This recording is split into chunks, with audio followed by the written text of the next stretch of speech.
So how do you fix the situation where you have no internet connection on your Capcut on the iPad? Let's get started. If you are new on this channel, most definitely subscribe so you do not miss tutorials like this one.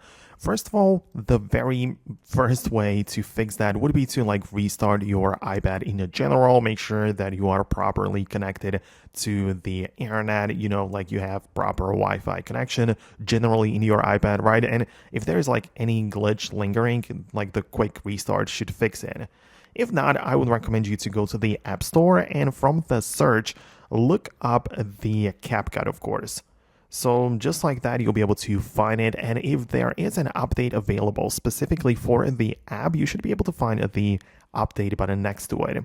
So this just means that you get the latest version of Capcut. And again, some minor issues with internet or other things should be solved with that.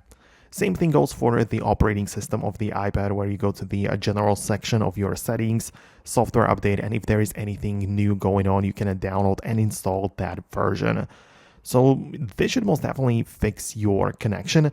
Of course, just check out if your iPad generally has connection by testing it with some random Safari website or something, right? But other than that, it should most definitely work. Let me know in the comments below if you managed to do it. Thanks a lot for watching, and I'll talk to you later in the next tutorials as well.